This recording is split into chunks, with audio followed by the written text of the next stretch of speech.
Thank you for joining me today. It's Brian Gubernick, and welcome to the No Days Off podcast, where we believe that every single day brings a new opportunity to get better. Today, in honor of President's Day, I want to talk about vision. We're not going to talk about politics or presidential policy. We're going to talk about vision. Specifically, I want to talk about one of the boldest business-like decisions ever made by a president. When JFK stood before Congress in 1961 and declared that the United States would land a man on the moon and return him safely to Earth before the decade was up, before 1970. Let's put this in context, okay? In 1961, the U.S. had barely put a human in space. We didn't have rockets. We didn't have the computing power, not even close to what we have today. We didn't have the systems. We didn't even have the math fully figured out. And in spite of all of this, JFK still said, we choose to go to the moon, not because it's easy, but because it's hard. Now, that wasn't inspiration, in my opinion. That was what I would call constraint-driven leadership, which ties back to some of our recent podcast conversation around constraints. See, at that time, the Cold War was real. The Soviet Union had just launched Sputnik and its Sputnik program, and the U.S. was pretty far behind. And so JFK did something rather fascinating. He didn't say, hey, let's go improve our space program by 10% or even 20%. He didn't say, hey, let's gradually improve or advance our capabilities. What he said was, we're going to the moon, and we're doing it by the end of the decade. That was a forcing function. And it ties directly into something Dr. Benjamin Hardy talks about in The Science of Scaling, one of our favorite books here at No Days Off. Dr. Hardy makes the argument that 10x growth is actually easier than 2x growth because 10x forces elimination. In other words, 2x keeps everything in place, but 10x demands transformation. 10x demands entirely new thinking.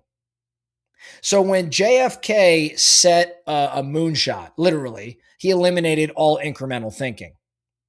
There was no room for, smaller efficiency gains or optimization. There was no room for marginal improvement.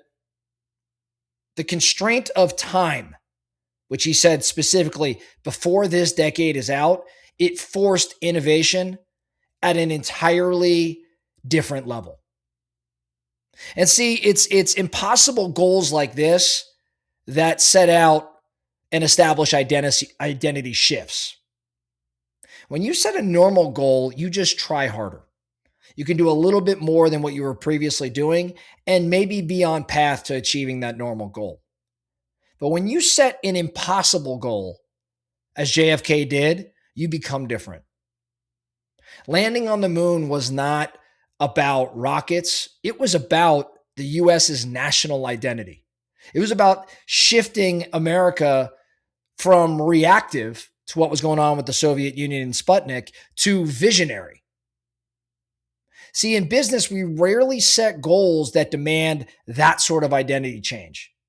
Instead, we say things like, let's go grow by 20%, or I want to add 10 more agents to my organization, or I want to increase revenue. And those are not bad goals. They're improvement goals. But what JFK did was set a transformational goal. And here's the key. Here's the interesting thing when you work through this. Transformation requires not addition, it requires subtraction. Going back to the Science of Scaling book, Dr. Hardy emphasizes that scaling is less about doing more and more about removing what doesn't matter. So this moon mission of the United States required alignment of resources.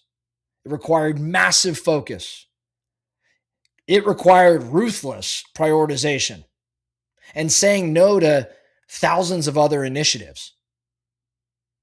NASA did not expand in every direction, it actually narrowed its focus. And that's what these big constraints, what they'll do. They compress that focus. Now, there's another piece here that we should take into consideration. JFK did not quietly set this goal in a private memo to the NASA leadership. He actually stood in front of the podium and declared it publicly. And I think that matters. It's probably something that's not as considered as maybe some of the other things that are occurring at that time, but standing up in front of the nation and declaring it publicly like that really matters. When you make a bold, time-bound commitment in public, you create immense pressure. And pressure, when it's managed correctly, accelerates your capability. There's insane accountability that comes with that sort of pronouncement. In your world, be it real estate or business or just entrepreneurship, how often do you set goals that are so clear and so time bound and so visible that failure is not comfortable at all? See, most people set safe goals, or they set private goals, or even flexible goals. JFK set a fixed deadline in front of hundreds of millions of people. And that deadline created urgency across an entire ecosystem. That is a whole different level of scale, at least scaled thinking. Now let's zoom in on something here. In 1961, the computers required to land on the moon didn't even exist. The materials required to land on the moon were limited. The budget certainly was not infinite. And yet the constraint created all this innovation. What do I take from that? What should you take from that? Scarcity can actually sharpen your creativity. Think about it in your own world, in your own business. When you have limited capital and limited time and even limited energy, do you shrink or do you innovate? Ben Hardy's core thesis is that big, seemingly impossible goals force you to ask better questions. Instead of asking things like, how do I work harder? We've got to ask things like, what must be eliminated? What must change? Who do I need to become? What systems even make this inevitable? The moonshot, JFK's moonshot, forced systems thinking. It forced collaboration and clarity. It forced discipline. So here's where I think this becomes relevant for you. You don't need a national space program, but you may need a moonshot or something similar to what I'm describing here with John F. Kennedy and his claim that we're going to the moon. Maybe for you, it's tripling production without tripling hours. Maybe it's building a team that runs without you, but instead of taking 5 years to do it, you're going to do it in the next 9 months. Maybe it's reinventing your identity in this industry altogether. Here's the deal. If your goals don't scare you, they probably are not going to scale you. If your goals don't scare you, they probably won't scale you. Now, there's a catch. You cannot 10x by adding 10x effort. You 10x by eliminating 80% of what currently fills your calendar. And I think that's the real constraint. JFK did not say, hey, let's keep doing everything else and also go to the moon. He made the moon the thing. Scaling requires making something in your world the thing. Now, we got to relate this back to leadership. There's a leadership component here. Vision without belief is actually delusion. JFK didn't just set a goal, he cast belief.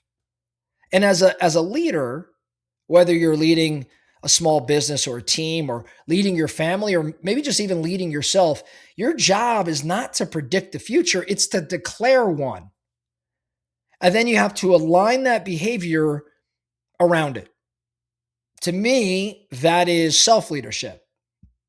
which translates into team leadership, which ultimately leads to scale.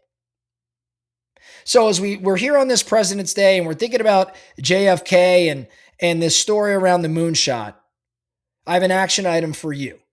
Here's what I want you to do today. I want you to take 10 minutes and I want you to write down one goal that feels slightly uncomfortable. And then cross it out. Now write down the goal that makes you nervous. The one that would require you to eliminate distractions and completely restructure your calendar. The one that would require you say no more often. The one that would require or take you becoming someone different. So again, write down a goal that makes you nervous and then put a real deadline on it. Make it very specific and measurable and make it visible. And then ask yourself, hey, what 3 things must be eliminated immediately to make this possible? Remember, scale is not addition, it's subtraction.